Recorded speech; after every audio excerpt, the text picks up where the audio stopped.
set it up for the famous 50-50 shot. So let me pull back so you can get some context as to what's going on. This is our car. Here's our panel. Here is my LED. So let's zoom in and you can see how bad the paint is on both sides.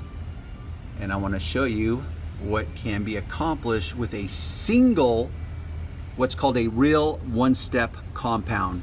And by one step, that means you can actually do some true or permanent paint correction, because you have the paint correction that is temporary, because the product that you're using, the compound or polish, is engineered with plenty of fillers. So it's kind of like the Band-Aid approach. Yes, it will look good for the first week or until the first washing, but then if it's washed, really just washed, period, never mind with the harsh chemicals or detergents, then all that work is gone. But in this case, we want to see if we can actually do some permanent paint correction with a single compound without producing swirl marks that will last past, that will actually be permanent. So the compound is Scholl Concepts. It is what they call their real one-step compound, S20 Black. I've been using it for a couple years now in my own professional world, and I am a huge fan. Let me just say that, because once again, I can get permanent results with a one-step, meaning I can do some permanent paint correction that would be towards the level of aggressiveness, but I can also finish it with a single compound without having to switch through 2 or 3 different stages of pads or polishes. So this is also a Scholl Concepts, what's called a spider pad.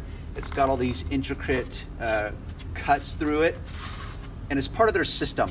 A lot of companies, a lot as in, well, the majority of them, try to do what's called a system approach, a systematic approach, meaning certain compounds or polishes are designed specifically to be used with certain types of pads and certain types of machines.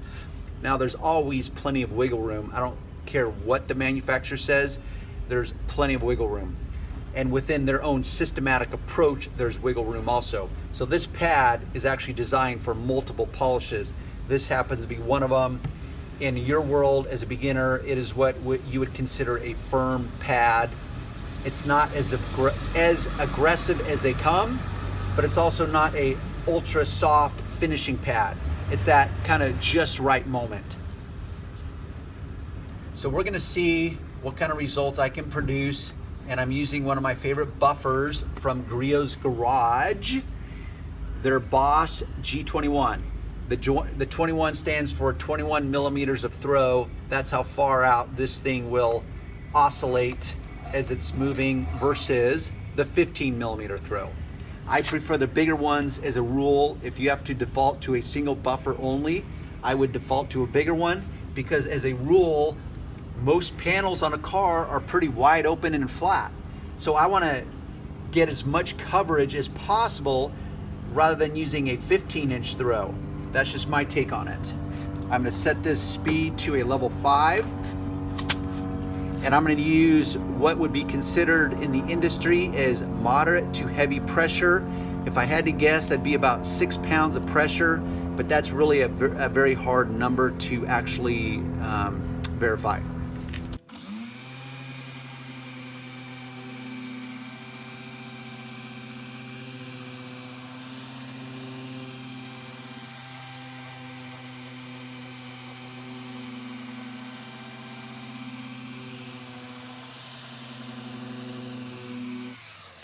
One thing I love about this buffer in particular is the fact that the components of it don't feel like they're actually going to fall off while you're polishing a car. Everything is fully intact. It's a truly quality piece of equipment, and it's very ergonomically friendly, which means it just feels good. The handle here, the weight of it, it's just a quality piece of tool. So thumbs up to Griot's. Richard, thumbs up. Whoever is, engineering this stuff and building it, they're doing a fine job. Also, I decided I wanted to test different microfibers. That's a hole in my website that I have not developed, and that's microfibers. It's a very expansive topic. So auto fiber, I decided to try them first because they are more of a direct source, as in there's less middleman in between the manufacturing process and the delivery process, as in the end user. So this is their Elite 2-pile microfiber detailing towel.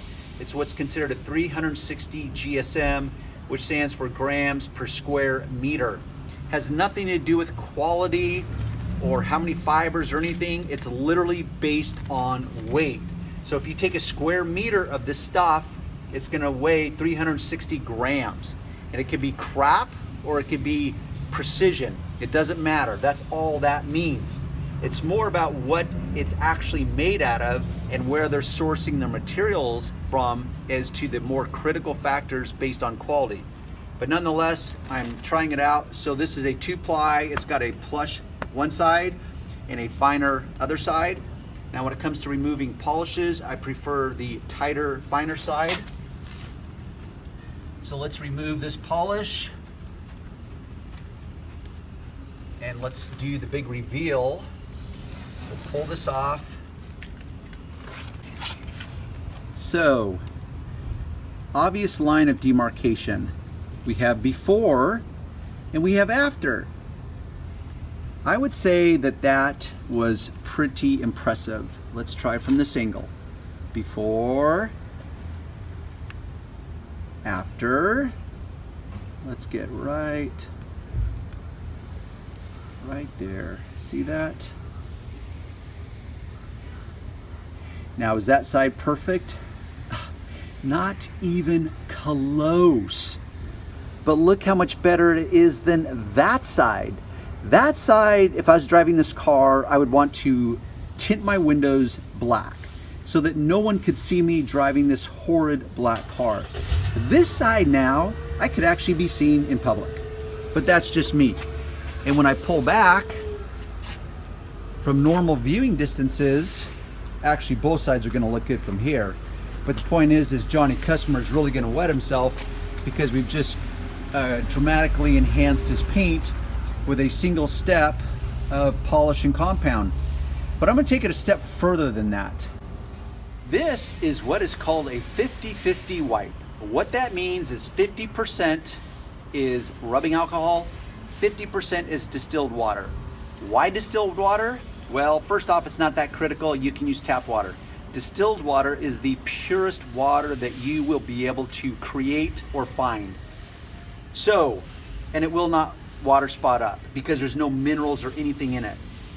Do not overthink the rubbing alcohol. Just go to your market, Costco, whatever, and whether it's 70% or 83.5% of rubbing alcohol, it doesn't matter. But you mix it 50-50.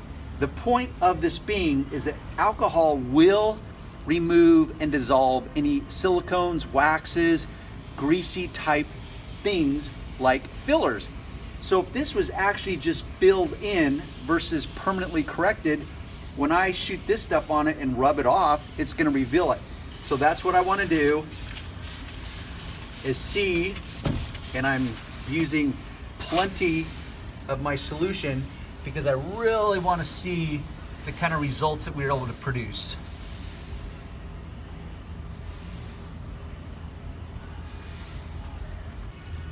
So let's pull in, and you were probably thinking, okay, where's that line of demarcation? Since we're not in direct sunlight, let's see if we can find it.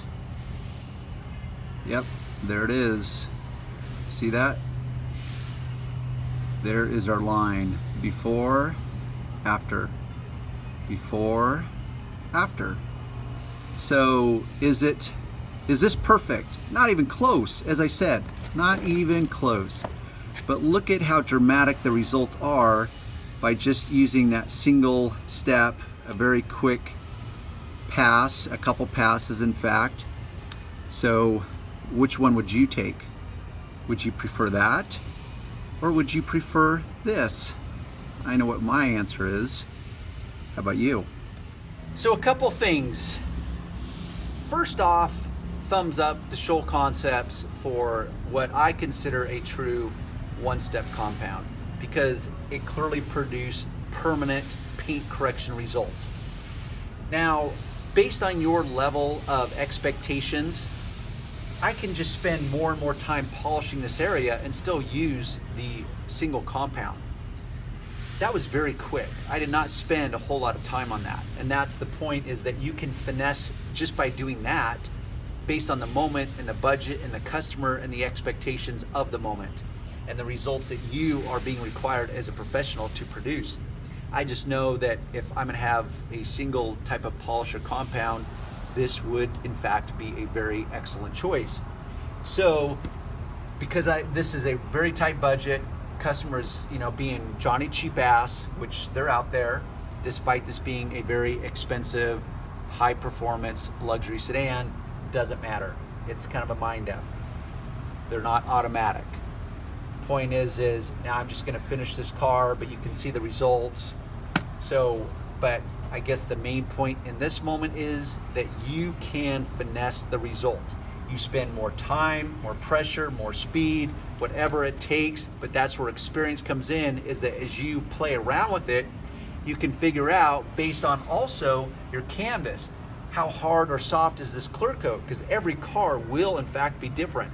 Yes, there's generalizations or rules to it, as in which types of manufacturers have what's considered hard clear coat versus soft, but ultimately it can be a case by case. So there's many variables to consider, but you remain in a large way in control based on the elements, speed, pressure, that type of stuff. So check it out. There's always going to be links below the video. Also, what's going to be below this video specifically is my link to my new Teesprings t-shirt collection, because many of you have asked, like, hey Darren, I can't afford to produce 24 shirts, and that's what my screen printer requires for me to produce a run of shirts for a company. They want to present themselves at a professional level. Like I say, one of my kings is presentation is king. If you don't look the part, then how are you going to expect to be paid the part? It's going to be about the nuances of the moment, which is communication. What are you communicating to your customer? Do you even look the part? So this is an attempt, because you can order one shirt and you can have just one shirt if you're working on a very tight budget. And I made them so that literally any detailer can wear them, meaning it's not going to be plastered with my logo all over it, and I'm not going to have you out there trying to do promoting for my own company. So check it out, but below each video there's always going to be links. Till next time.